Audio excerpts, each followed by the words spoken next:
Right, folks, we're looking at part 2 of the streetcar question here. The major difference between part 2 and part 1 is that part 2 is looking for AO3, which is the context, and it's weighed quite heavily in favour of AO3, which makes up 2/3 of the marks for this question. So, context is the dominant assessment objective for this question, but you're not necessarily expected to learn reams and reams of dates. You're just expected to use it to add to your understanding of the play. Likewise, huge swaths of contextual information are not necessary in your answer. You just need to show that you've thought about it, understood it, and are able to apply the knowledge to the text. What the mark scheme states it wants, as you can see in front of me, is a perceptive discussion of the significance and influence of context in the question focus, and also an analysis of the wider context in which the play is written and received. Right, so the context for Streetcar. Tennessee Williams, the playwright, was working on Streetcar at the end of World War II. But there's very little mention made of the war, despite the fact that the events of the war had been cataclysmic. They receive only a brief mention in the play. But this very post-war setting is vital. Women who had staffed the factories and farms in wartime were expected to kind of recede back into their conventional domestic roles, which essentially is the bedroom and the kitchen.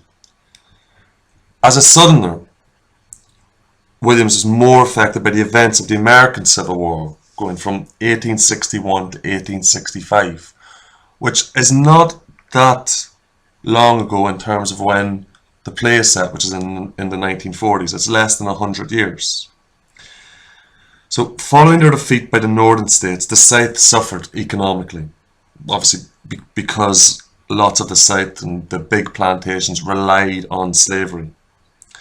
So as time moved on, industrialization continued in the cities. Whilst the plantations continued to decay, urban growth and capitalism flourished in the cities.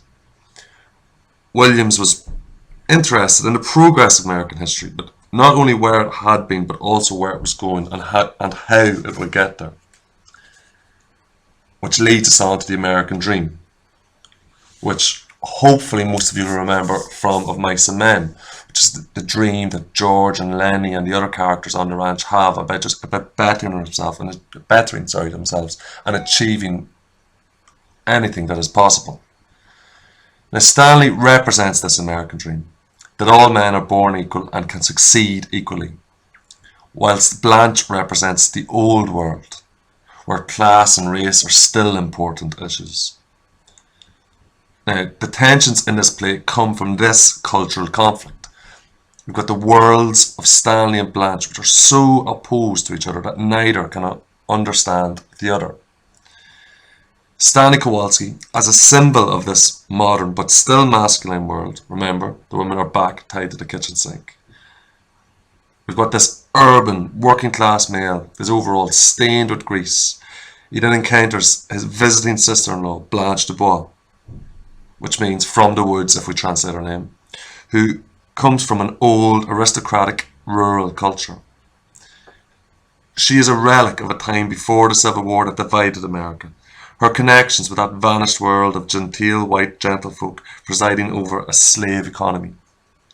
America in this post-war world needed to face up to this old class divide, which is what Williams is trying to highlight. But it also needs to deal with the new kinds of gender relations, challenging the traditional demands of a largely patriarchal society.